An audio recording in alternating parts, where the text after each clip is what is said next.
The murder case of Altantuya Sirul, a 28-year-old Mongolian translator whose body was blown to bits in the Malaysian jungle, has just about everything. It's a shocking tale. The gruesome murder of a young Mongolian woman. And it's one the Malaysian government doesn't want us to tell. I'm being deported. Why she was killed, no one knows, fueling suspicions of a massive cover-up. But in Australia, new information emerges. I'm sort of, hang on, what are you telling me? Did you pull the trigger? I'm Steve Chow. On this episode of 101 East, we investigate a sensational murder mystery.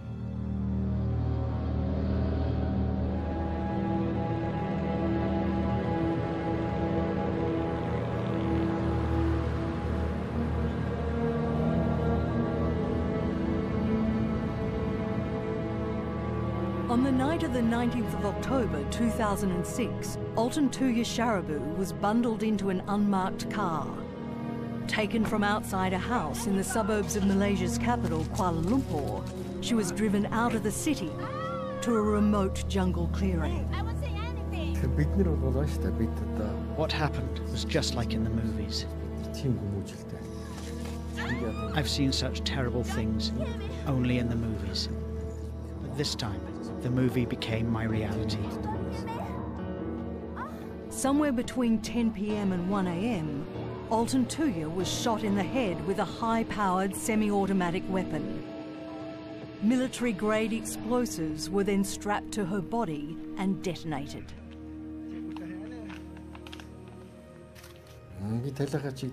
I went to that place several days later. I had to go there, where my daughter was killed. I saw the actual crime scene. It looked like there'd been a war, a bomb site. That's what I saw. Just imagine. So it was from this road that Altantuya was taken about a kilometre into the forest, where she was shot and her body blown to smithereens. 2 Special Force policemen have been convicted and sentenced to death for her murder.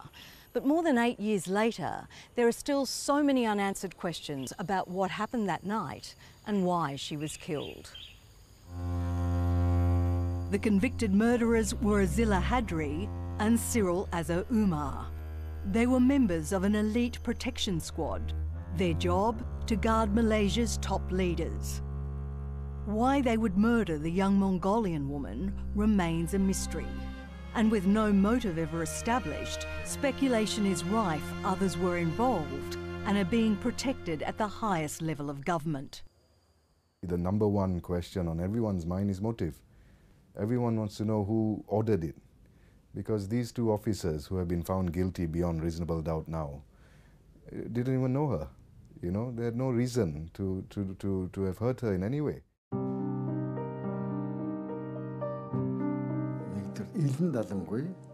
She was a free-spirited, open-hearted person. She had this strong self-confidence to live, learn, and take care of herself. At 28, Altantuya Sirul was divorced and had 2 small sons who lived with her parents in Mongolia. With a talent for languages, she travelled the world as an interpreter. In 2006, she was bound for Malaysia.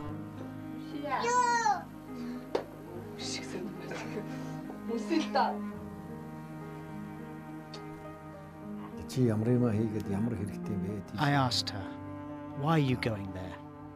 Do you have any particular work there? Do you know anyone there? She said, I've met this big boss there. By big boss, we Mongolians mean a person with great power. Altantuya was going to see this man, Razak Baginda, an advisor and close confidant of Malaysia's then Deputy Prime Minister, Najib Razak. The 2 of them began an affair in late 2004, travelling together to Shanghai, Kuala Lumpur and France. During their relationship, Baginda says he gave Altantuya tens of thousands of dollars to help her through difficulties. But Altantuya was after more, and her last trip to Malaysia was all about getting it. If you prefer money than life, it's okay. Razak, don't play, okay? You call me or I'll come to your home today. Razak! Bastard! Come out from the house! As her harassment of her former lover escalated, instead of going to the police for help, Baginda went to someone he could trust, the Deputy Prime Minister's personal security chief, who introduced him to Senior Officer Azila Hadri. In an affidavit, Baginda says Azila boasted he'd killed people in the past and said he could fix the problem. Baginda says he warned the officer not to do anything untoward. As the days went on, Altantuya became worried she was being followed and began to fear for her life. On the afternoon before she was murdered, she went to the police to make an official report.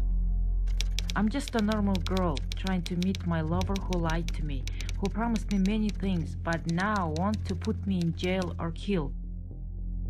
Maybe it's my fault to blackmail him, but I have my own problem because of his lies. If something happened to me, please check with this person.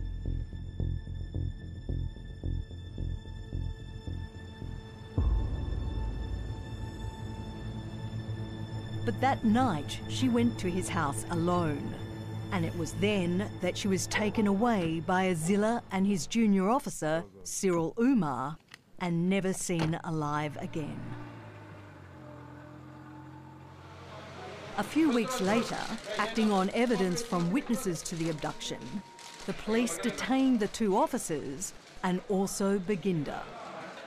Her former lover was charged with abetting the murder. But during his trial, a key witness became concerned that crucial evidence was being suppressed. Today we witness another episode of a consistent pattern of abuse of power. He took what he knew to the then opposition leader, Anwar Ibrahim. Recently, one of the witnesses in the Altantuya trial approached us with detailed information of events connected to her disappearance and murder. The information was shocking. I was arrested under 302. The witness was Bala, a private investigator hired by Baginda to protect his family against Altantuya. The alleged information documented in a statutory declaration. Among the most explosive allegations were that the Deputy Prime Minister had also had an affair with Altantuya and had introduced Baginda to her at a diamond exhibition in Singapore, that the three of them had dined together in Paris, and that Altantuya was promised $500,000 commission for assisting in a controversial submarine deal with the French.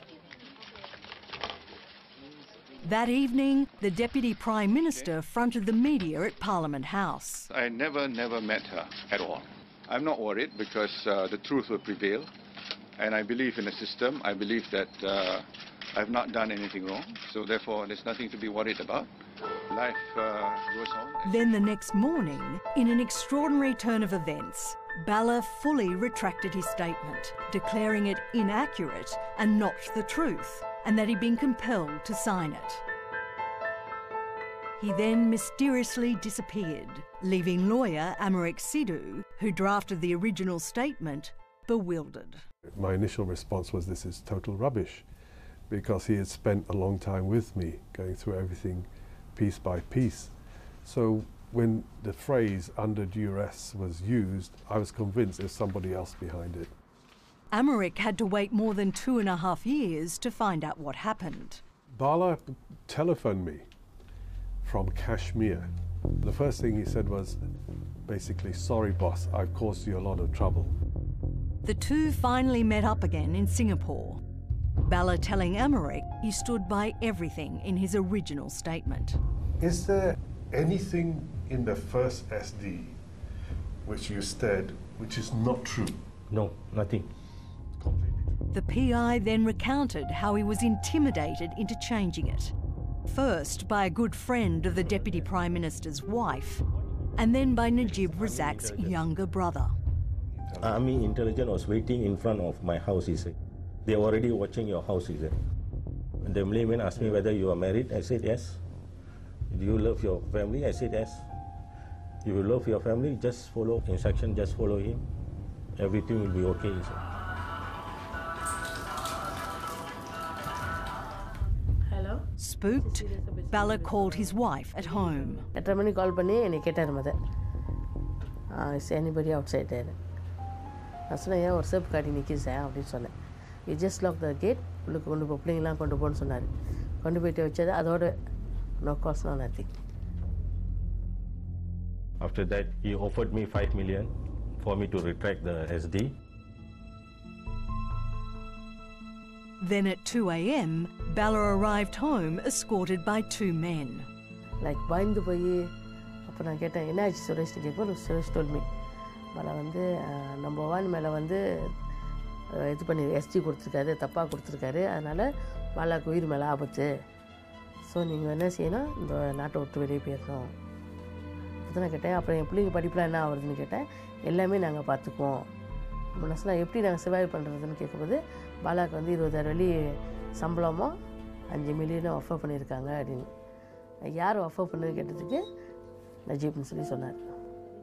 We cannot tell the how much is. Bala and his family were escorted out of the country the next morning.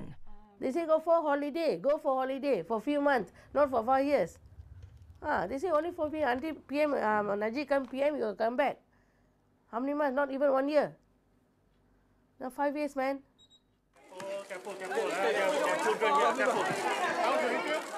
During those 5 years in exile, a lot happened.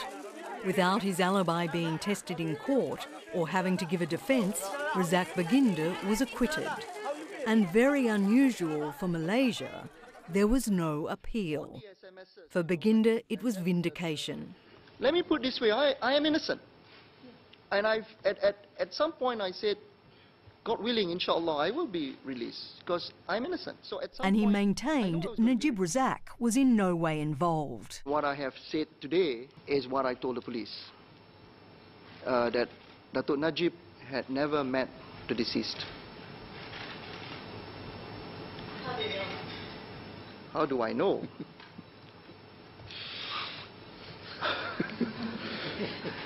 It's like asking me, I mean, I know. Okay? I know. 6 months after Baginda's acquittal, Najib Razak was sworn in as Prime Minister. But his leadership would be haunted by questions surrounding Altantuya's murder and the claim she was owed money from a controversial submarine deal. The billion-dollar purchase of 2 Scorpene submarines from the French was signed in 2002 by Najib Razak when he was Defence Minister. Baginda, who brokered the deal, insists Altantuya was never involved. The purported deal was signed in June 2002. I first met the deceased November or December 2004. That's almost a 2-year lapsed. So I just failed to see the connection, but yet it still went on and on and on. These are the lies. But Baginda's connection with the deal didn't stop when it was signed. His wife was a director of a Kuala Lumpur-based company, Perimaker, which was awarded a $125 million contract to provide support and coordination services for 6 years while the submarines were built. Confidential documents from an ongoing French investigation into the deal, leaked to an online media outlet, reveal that Altantuya was by Baginda's side at least some of the time. There were receipts and air travel documents of both Razak Baginda and Altantuya. She had travelled to Macau, she had travelled to Hong Kong and to Paris with Baginda. The link with Altantuya in the Scorpene submarine may have been informal, at the least. But it did not preclude the fact that she may have known many of the details of the procurement. In 2009, Cynthia Gabriel was head of the Malaysian anti-corruption NGO Suram. that filed a complaint about Perimaker with French authorities and sparked the investigation. The company was formed only a few months prior to the submarine deal. Perimaker was formed purely and solely to receive the money, which we believe are kickbacks. The French investigation into bribery and kickbacks is also looking into other companies that appear to have benefited from the deal, including one linked to Baginda and his father. Some companies formed that Malaysians had no clue about if the French probe had not taken place. And we're not talking about a few 100,000 or 1 million or 2 million. We're talking about hundreds of millions actually being funneled into these companies. And document 97 clearly states who are the main beneficiaries, and it goes back to the political party that's in power. Cynthia Gabriel has received death threats as a result of her work, but she's not about to retreat, going so far as to question the role of Prime Minister Najib Razak. He certainly knows about the submarine deal because he signed it, so he cannot absolve himself of responsibility. He is responsible. He is fully responsible for the Skopin submarine deal. Based on the French documents, Cynthia is also convinced the Prime Minister would have known of Altantuya. Even if he had never met her, he would have known what was her role, what was her relationship. He would have known who she was. Despite repeated requests, Prime Minister Najib Razak declined to be interviewed for this program. But an email response from his office reiterated he had no link whatsoever with the deceased, that there was no wrongdoing on his part in the purchase of the submarines, and that allegations to the contrary are entirely false smears motivated by political gain.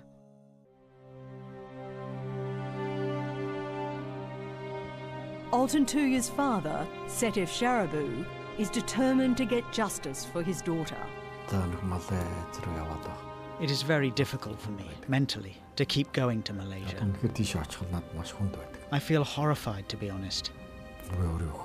It feels as if I'm entering this frozen ice, even though it's a hot tropical country. Travelling to Malaysia is not only traumatic for him, he believes it's also risky. But he agreed to meet us on neutral ground in Hong Kong. It's clear their aim was to kill my daughter. My daughter did nothing bad to this country. Maybe she made someone furious or mad, but she wasn't a terrorist. She didn't kill anybody.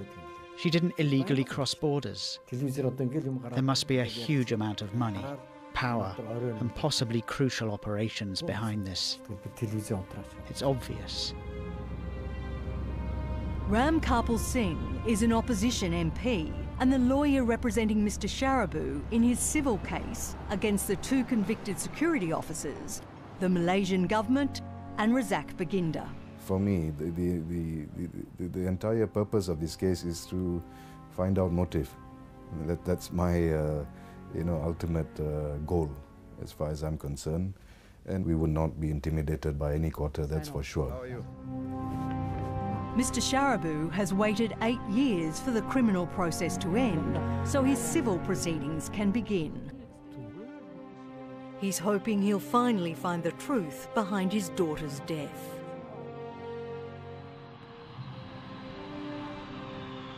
Landing back in Kuala Lumpur after meeting Mr. Sharabu in Hong Kong, orders have come down from on high. I'm stopped at passport control and brought here to the immigration office. I've just been told that I'm on a bad list. This is the second time this has happened to me.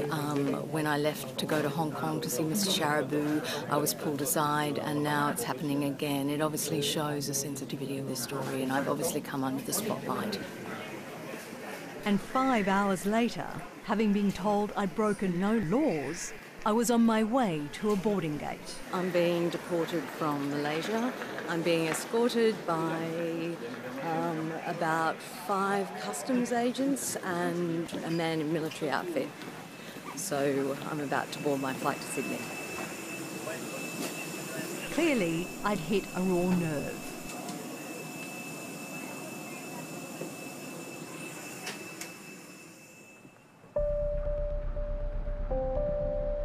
But back in Australia, our investigation didn't stop. Inside the high security section of this immigration detention centre in Sydney is none other than Sirul Azza Umar, one of the security officers found guilty of Altantuya's murder. He and Azila Hadri were originally convicted and sentenced to death in 2009. But in August 2013, that decision was sensationally overturned and they were set free. The prosecution appealed, but incredibly no travel restrictions were imposed on the two. And in January this year, when they were reconvicted, Sirul was nowhere to be found. He'd fled to Australia, where the laws prevent anyone being extradited if they face execution. This man is a distant relative of Sirul's. He doesn't want to be identified because he fears reprisals. We'll call him Frank. Sirul stayed with him until his arrest on the 20th of January this year, after Malaysian authorities issued an Interpol alert. We were on the ferry. Yep, there's Sirul. There's the Opera House in the background. And at this stage, you knew nothing about his past? I did not know. Frank claims it wasn't until the 6th of January he found out Sirul had been on trial for murder and was waiting for the verdict. We were sitting in my home. I was looking at his passport and I said, look, we've got to get online and do your visa if you want to stay. That's when he proceeded to tell me he'd shot a woman. And I'm sort of, hang on, what are you telling me? I said, are you making this up, or is this the truth? And he said, it's the truth. And then, according to Frank, Sirul revealed there were not just two at the scene, but three. And shockingly, the third person was Razak Baginda, Altantuya's former lover and the Prime Minister's close friend. I said, did you pull the trigger? Like, did you? He said, no, I didn't pull the trigger. Razak pulled the trigger. But he told me he went back and he blew the body to pieces. Like, yeah. I said, but you had a choice. You had a choice of walking away from the situation and leaving it alone. And he said, I would have been dead. Because what he knew. Razak Baginda refused to be interviewed. When we put Frank's claim to him, he ridiculed it. Sirul has always maintained he's been made a scapegoat to protect others. But who are the others? And was he speaking literally or metaphorically when he pointed the finger at Baginda? According to Frank, Sirul does have some high-powered connections. And these two mobile phones were his lifeline to them. Yes. He told me he called Chief Security for the PM. He told me directly, I've got to call him. He said, I've got to have help. And this list of contacts found among Sirul's personal possessions is an impressive collection of highly confidential numbers. Like this here, Chief Security Officer rang, 1 PM. Among his SMS messages, one to a contact called Salam.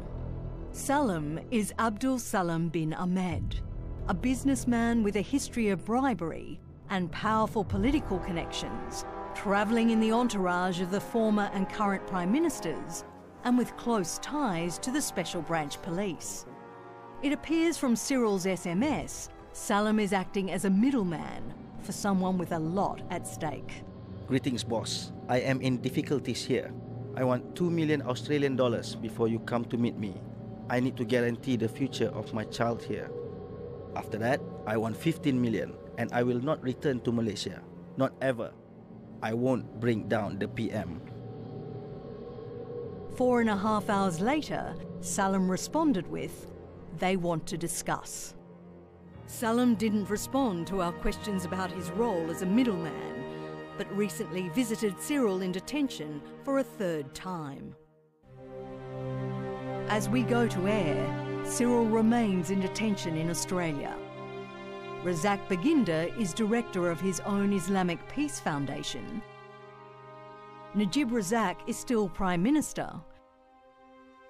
And Altantuya's family continues to grieve for their loss. Her kids hunger for their mother's love. It's missing. It's gone. Nothing can replace a mother's love and care for her children. Nothing. Altantuya's life was taken away. She was executed. Someday, those people who did this crime will be punished. The full response from the Malaysian government spokesperson about the issues raised in this report can be seen on the 101 East website.